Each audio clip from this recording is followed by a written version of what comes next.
So, good morning, grade 5 students. Welcome back to another teaching and learning exercise. This morning, we will look at science, and this was a past paper that was done in 2019, I believe. All right, so without further ado, we want to go right into this past paper to see how best we can answer the questions. All right, so introduction to task. Curious Tim's investigation. So, this little boy, Tim, is very curious. All right, he wants to know, he wants to find out something. So Tim was watching Teach Alert, one of his favorite television shows, when he saw a report on a pullback toy truck. All right, and all of us, or most of us children, have an experience rather of a pullback toy truck, right? Because we would have seen or inherit in our lifetime one of these pullback toy truck, right? Am I lying? All right, good. So most of us, if not all, most of us would have experienced a pullback toy truck, right? So the truck rather would move forward when you pull it backwards, right? We have that experience. So the truck would move forward when you pull it backwards. Now the toy truck had a pullback motor that provide the pushing force to move the truck forward. All right, good. So here is Tim in his couch watching Teach Alert, his favorite TV shows, and it reports that the pullback motor can push the truck 3 meters. However, we are making new motors now that will allow the toy trucks to move a further distance or move further distances. So they are making new motors now to go into these toy trucks that can move it a further distance. All right. So after now watching the show, Tim asks the following question because Tim is curious. Will the new pullback motor produce a greater pushing force? And is that why the toy trucks can move a further distance? Remember Tim's question because this will come back again. After watching the show, Tim asks the following question. Will the new pullback motor produce a greater pushing force? And is that why the toy trucks can move a further distance? All right, so we're going to find out. Now, part one says planning the fear test. Now, in order to answer his question, Tim wanted to plan a fear test. He wanted to find out how the size of different pushing forces would affect the distance an object moves. Now, Tim planned to, point one, put 3 blocks on a toy truck. Point two, push the toy truck using different size forces. Point three, measure the distance a toy truck would move after each push. All right, let me read those points again. Point one, put 3 blocks on a toy truck. Push the toy truck using different size forces. Measure the distance the toy truck would move after each push. All right, so let me bring up this a little more so you can see it clearly. All right, I believe. All right, good. So this is the diagram showing the setup of Tim's investigation. So here's Tim's truck, and his 3 blocks on the truck, and the S point here, and the direction of the push. All right, so this is the direction of the push. All right, so it says, let me go down a little here. So it says, Tim wrote the following steps to use when carrying out his fear test. One step is incorrect. Circle the step that should be rewritten so that his investigation represents a fear test. Now, we know that a fear test, we have to keep in or take into consideration the constant, things that are kept the same, right? So in order for it to be a fair test, everything should be the same, all right? Everything should be the same. Things that are kept the same, the constant. Keep in mind the constant, all right? So let me bring up this a little further. All right, good. So Tim wrote, let me read it again. Tim wrote the following steps to use when carrying out his fair test. One step is incorrect. Circle the step. Good, I'm still recording. Circle the step that should be rewritten so that his investigation represents a fair test. So step one, it says mark a point on the ground and call this point S.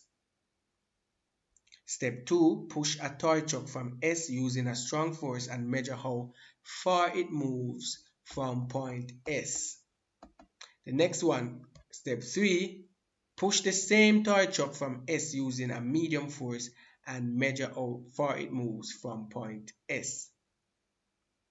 Now step 4, push a different toy truck from S using a weak force and measure how far it moves from point S.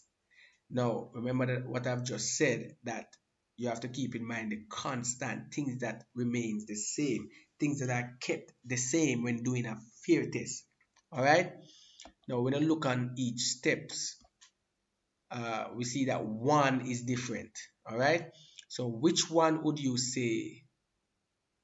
Because it says that it says that we should circle the step that should be rewritten so that his investigation represent a fair test. So we want to circle the step that should be rewritten so that the investigation represent a fair test. So which one should be rewritten?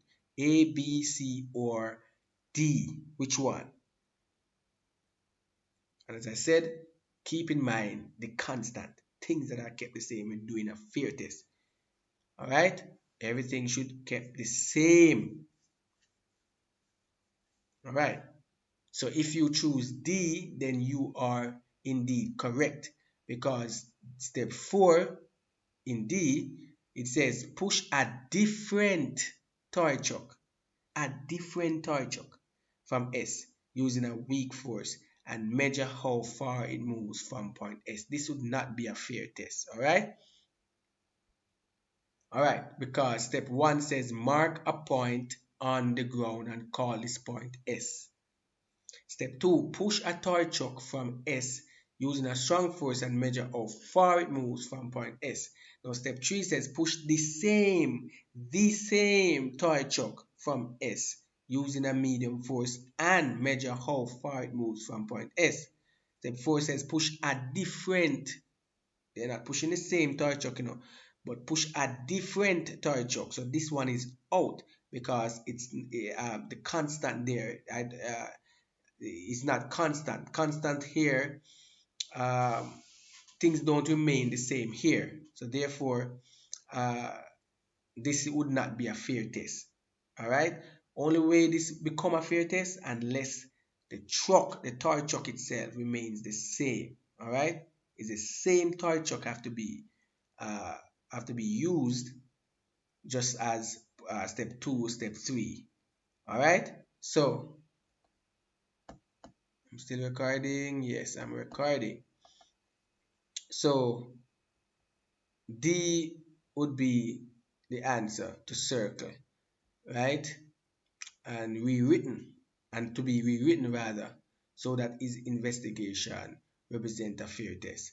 All right, so for number 2, it says for the incorrect step you identified in question 1, rewrite the step so that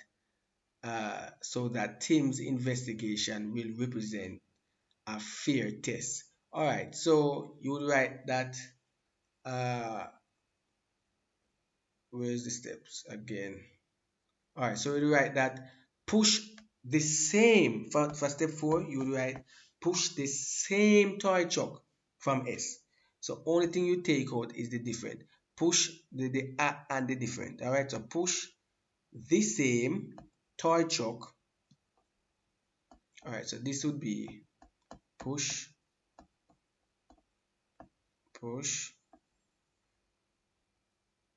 So push this same toy chuck from S using a weak force and measure how far it moves from point S. All right.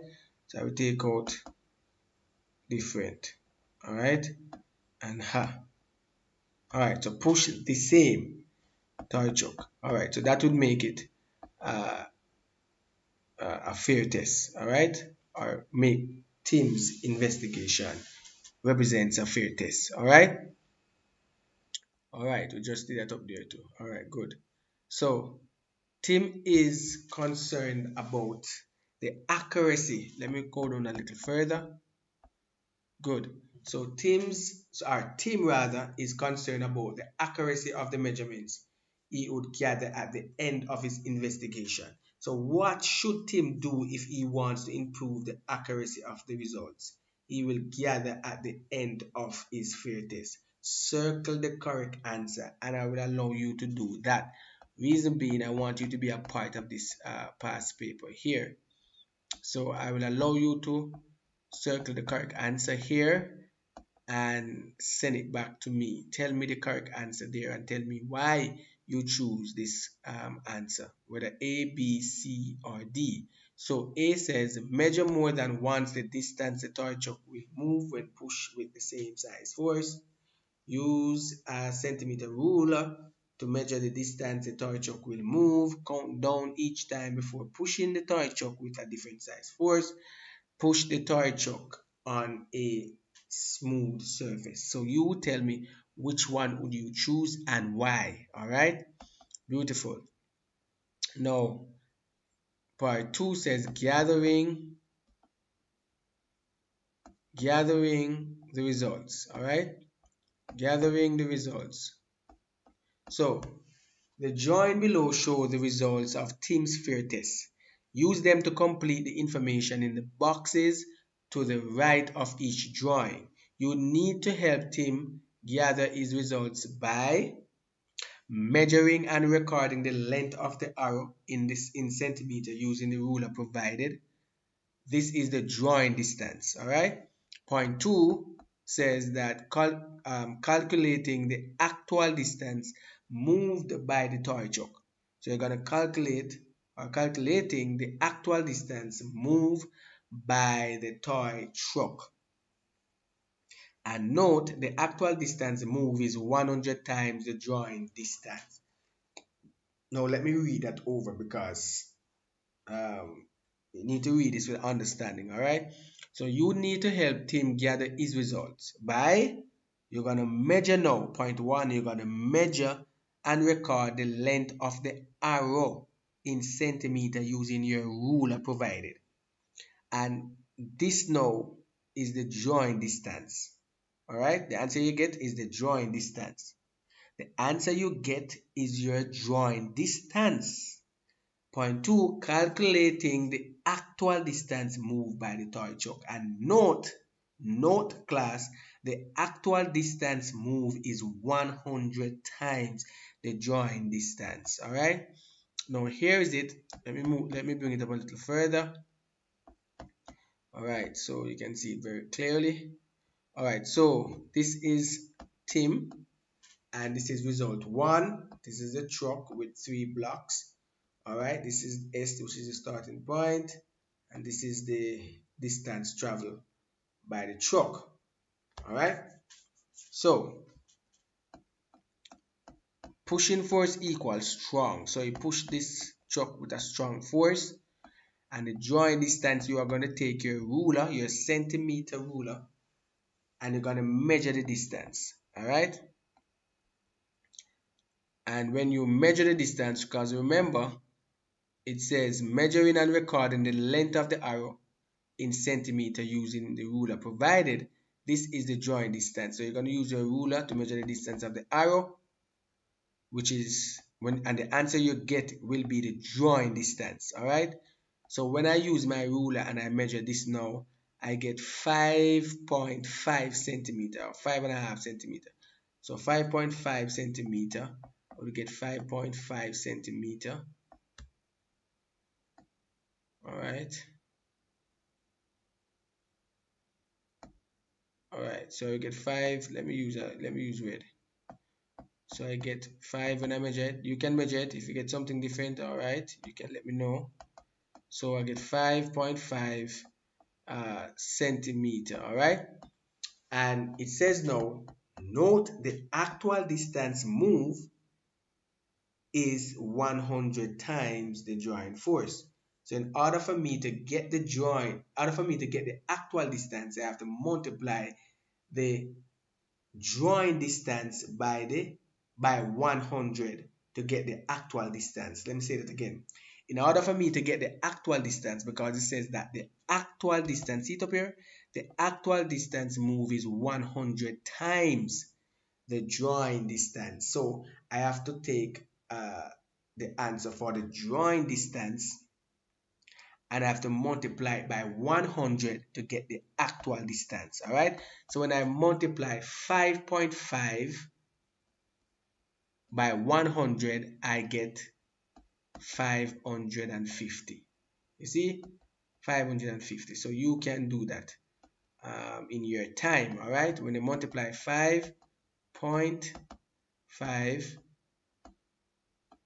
by 100, all right, by 100,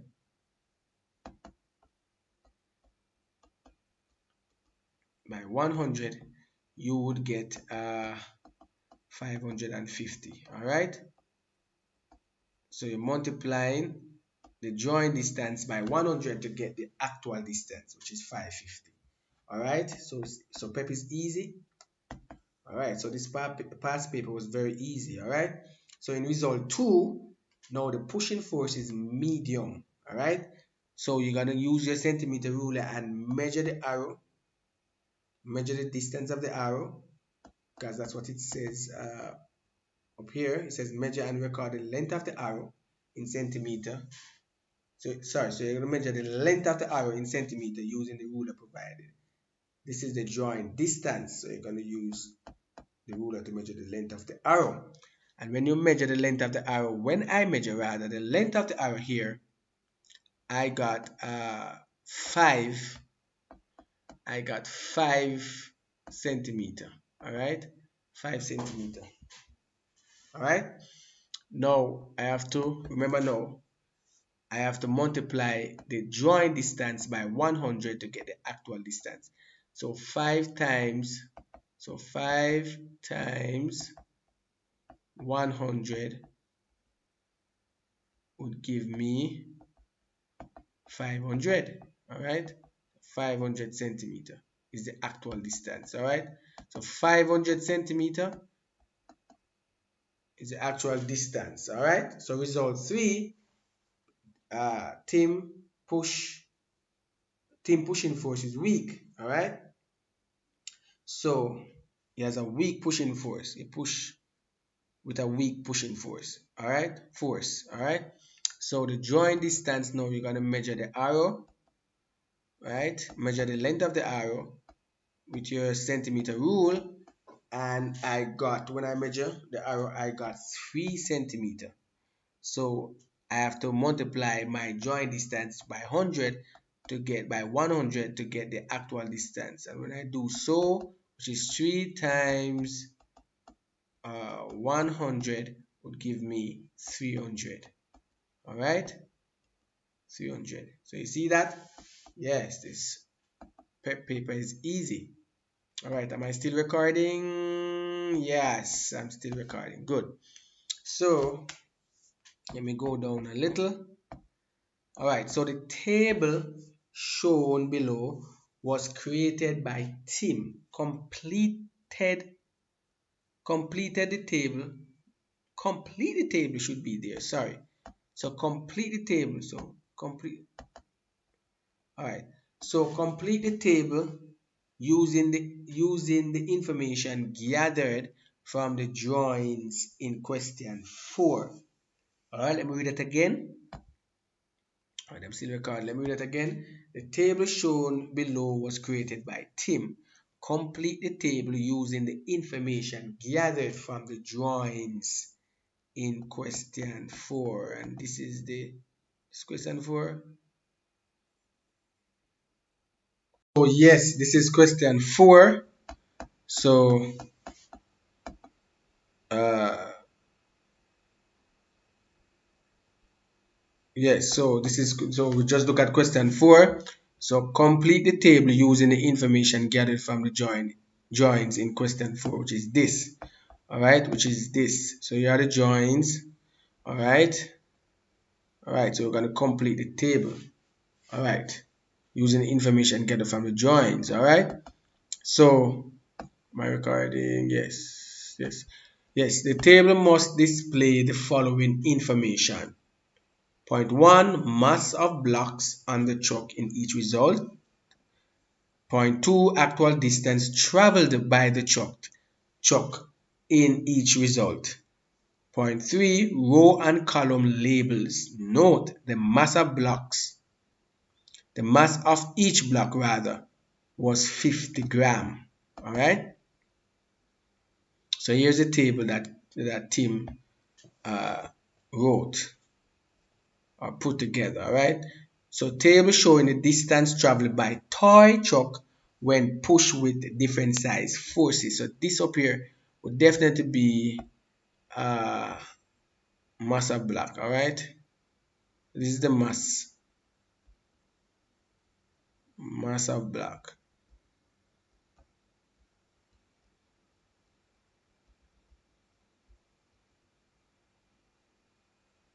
How do spell now? Mass of block. Okay, good. All right. So this is the mass of block. Mass of block, not black, but block. All right. So this would be result uh, because we're just basically copying what actually uh, took place in question 4. So this is result 2. Sorry to go over. This would be result 3, right?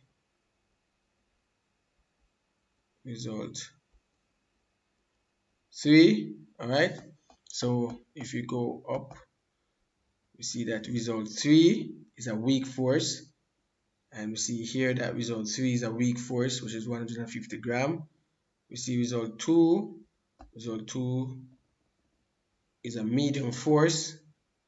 And we need to write medium here because result 2 is a medium force. All right. So medium. And result 1 is a strong force. All right. So we will line up there. So remember now, in result 3, they gave us the mass of block, which is 150 gram. And remember that uh, that the note says the mass of each block was 50 gram. So the mass of each block was 50 gram. All right. So look at the block and see how many block uh, are in each result. How many blocks are? Oh, well, we see 3 blocks in result 3, 3 blocks in result 2, 3 blocks in result 1. So we see that a constant is there. All right. So we see the constant there. Kept the same. All right. So we know that 50 gram. Let me go back to the question. Go back to the note. Sorry. The mass of each block was 50 gram. So if the mass of each block is 50 gram, that means one is 50. This one is also 50. This one is also 50. So 50 plus 50 is 100. 100 plus 50 is 150. Same thing here, right? Same thing here. Same thing here. So this means that all of them for strong should be 150 gram, and for medium should be 150 gram. All right, good. So we're going to look back on the actual distance for result 1, and we know that the actual distance for result 1 was 550. Yes. And we know that the result for result 2 was what? 500. Yes, 500. And know that the result for know that the actual distance, I should say, for result 3 would be 300. All right. See, pretty easy, right? Yes, man, pretty easy. So let me see if I, yes, yes. So yes, man, good. So this is it. We have just represented. Uh, we just actually not represented, but we just actually completed teams table. All right. So part 3 says making sense of the results. Am I still recording? Yes. Making sense of the results. Now below is the question Tim asks. Read Tim's question before continuing to question 6. So Tim's question says, will the new pullback motor produce a greater pushing force? And is that why the toy truck can move a further distance? Remember, when we just begin, I'm saying that we're gonna come back to this question, and here is it. Tim's question says, will the new pullback motor now produce a greater pushing force? And is that why the toy trucks can move a further distance? Then it says, do the results of the investigation answer the question Tim asked? Use the result observed in the table in question 5 to support your answer. All right, so in question 5, which is this here, all right, this one. No, hey, I'm going to give you a little, or I could give you just a short answer, but I want you to develop on it. All right, I want you to give me more information. All right, so I just don't want to spell out everything for you. Grade 5 class, I just want you to get a good understanding of what this past paper, uh, uh, how this past paper would work out, all right, and how you should answer the questions, all right. So let me go back to Tim's question. Am I recording? Yes. So will the new pullback motor produce a greater pushing force? And is that why the toy trucks can move a further distance? Right? And do the results of the investigation answer Tim's question? Answer the question Tim asks. All right. Yes. The result of the investigation answer Tim's question. However, that's not why the toy trucks can move a further distance based on the results from the table, or the result from the table. All right. So even though the new motor can allow the truck to move a further distance, it still depends on the amount of force you applied to the truck. So you add more to that. All right. So yes, that is just partially. That is answered partially. All right. So you add more to that, develop on that. So that's my short answer to Tim's question. Will the new pullback motor produce a greater pushing force, and is that why the toy trucks can move a further distance? And I just answered yes. The result of the investigation answered Tim's question. However, that's not why the toy truck can move a further distance. All right? Even though the new motor can allow the truck to move a further distance, it still depends on the amount of force you applied to the truck. All right? So add more to that. just add to that, add to what I have said. So even though the new pullback motor go into the toy truck, it still depends on the amount of force applied on the toy truck. Toy truck, all right. So just keep that in mind and add to that. All right. So this is it. This is the end of the past paper here. Hope you have learned something, and hope you have been practicing, practicing, practicing, practicing. All right. So God bless you. God keep you. Stay tuned for the next teaching and learning video.